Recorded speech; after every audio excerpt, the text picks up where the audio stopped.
What is up, guys? This is Jordy from Jordy Creates Things, and we're going to go ahead and do a year-end review for the Centauri Carbon.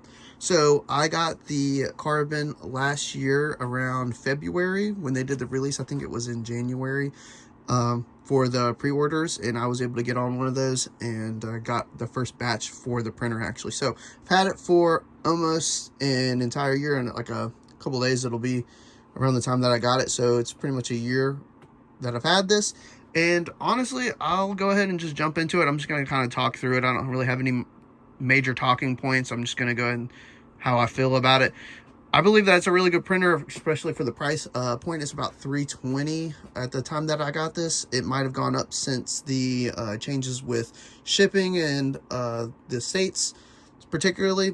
I know that there was some tariffs that were put on some stuff from imports and exports from China or whatever. So it's changed a little bit, probably by like 10-20 bucks. So I got this when it was the original price with free shipping and all that kind of stuff, and then a warranty with it. Got it from Elegoo's website, where from when we did it. Micro Center hadn't got the deal yet to be able to get it in the stores. So I will say I really like this printer for the price point. It's amazing. 256 cubed, really good. Does not have chamber heating or anything. You'd have to do that manually, but it can do a lot of different filaments. I'll list them right here, all the filaments you can do with this printer. So main issues that I had with this was firmware and bad filament. I got clogs from bad filament. That was it. After I went from free mover filament, I had some off-cast spools from them. There was a deal that they had where you can get them for $8, so I wanted to try it out. It was like recycled spools or something.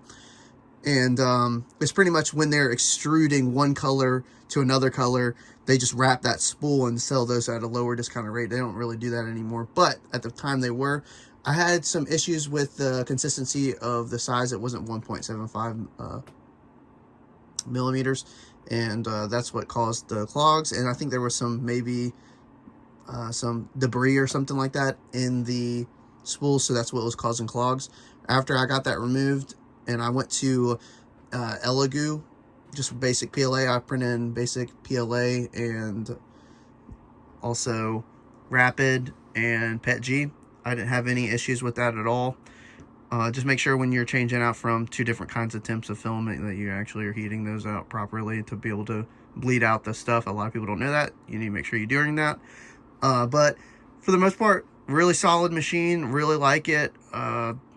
Biggest issues that I've had was, and that's partially on me, when this runs out, is usually a kink in here to hold it onto the cardboard spool. It gets stuck here and the printer keeps on going because there's still filament in the sensor, so it's not properly stopping itself. That's one issue that I had with it. And then I think that the worst thing I had was firmware issue. I had the original firmware from manufacturer, and then I finally upgraded it a few times, and I didn't really have any issues. And then the last one I did, I want to say, I'll put it up on the screen. It was, I think it was 1.1.46, and after that, the machine was bricked practically. When I went to print, it would lift so bad. It was almost like I did nothing at all. I would do my automatic, bed leveling, and then I would actually clean the build plate, alcohol both sides. I'd flip them, same results.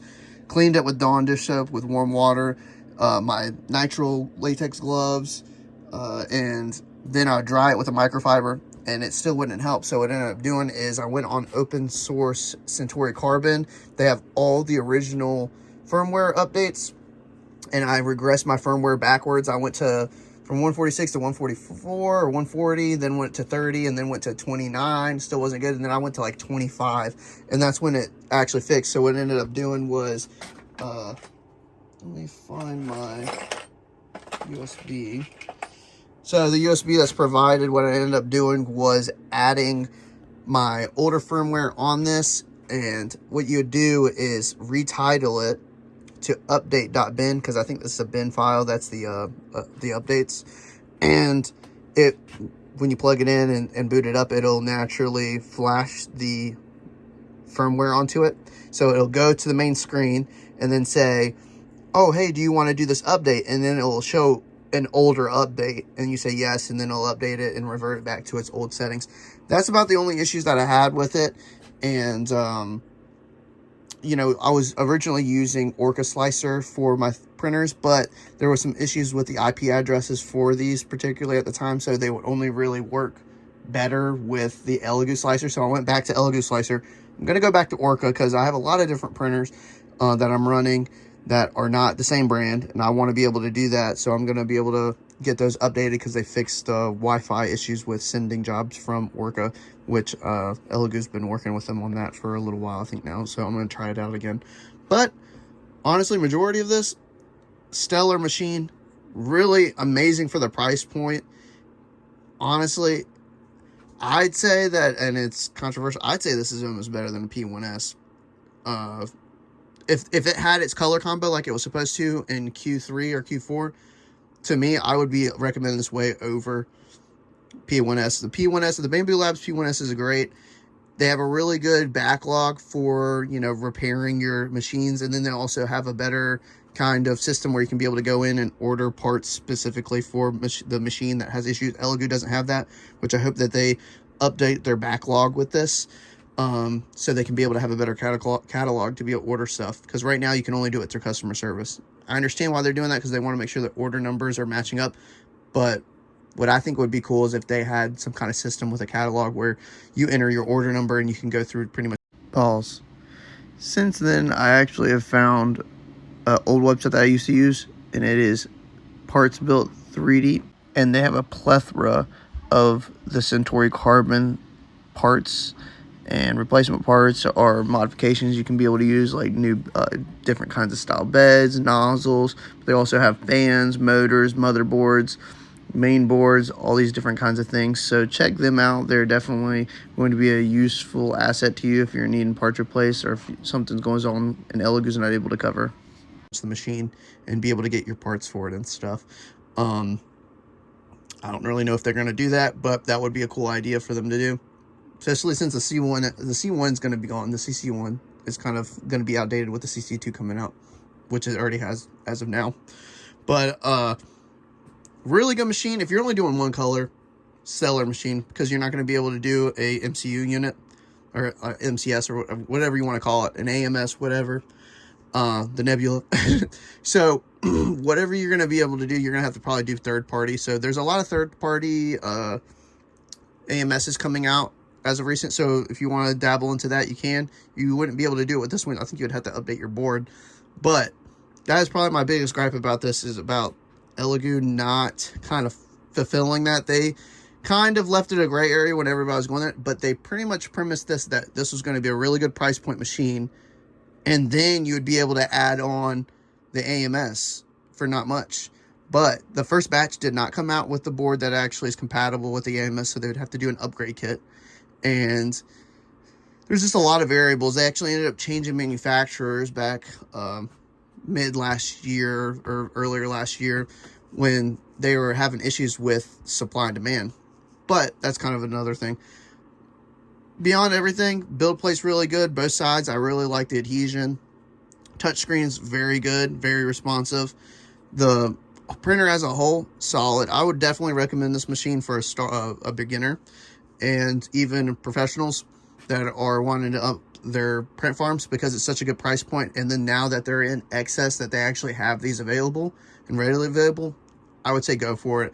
Elegoo is a good brand. I've had them since they were the bed slingers. I had the 2S, the 3, the Neptune 2S, 3 Plus, or 3 Pro, 3 Plus, 3 Max, the 4 Max. I have a bunch of them. I have a print farm for them, and that's helped me with my job with making life-size statues of stuff and everything like that, like animals and different things that I've been working on with the projects that I've done. But this printer is very solid. The one thing that I will say is Elegoo needs to, they already got the CC2 coming out. They need to go ahead, while they have it, go ahead and do the CC Max. Go ahead and make the Centauri Carbon Max. Make it, you know, 325, not 325, like, what is the, I'll put up on the screen what the max is. It's like 400 and something. Go ahead and do that. Baffle everybody. These printers are amazing. Go ahead and do that bigger build size so people can have more variety with their stuff. I think that's a solid idea. I know that they're probably already working on it, and I sound like a, you know, a broken cymbal because, you know, I'm saying the same thing that everybody else says. But this is a solid machine. I would highly recommend it for a beginner or for anybody else. You know, it can do multiple different kinds of filaments. You can change your, you know, nozzle types and stuff like that. I've got a couple of nozzles that I'm going to change it to. I've got 0.2s and a couple other ones, but I'll do a review on that separately later. But this is a solid machine. I highly recommend it. If anybody wants to, you know, have me go through some more stuff on its specifics, just let me know. But I definitely would recommend this machine. Thank you so much for watching. Make sure you like, subscribe, follow it. I'm going to be doing reviews on other machines I have. If you have any questions, leave them down in the comments. Thank you so much. Oh yeah, subscribe. That is your chance to be rude. Hey kid,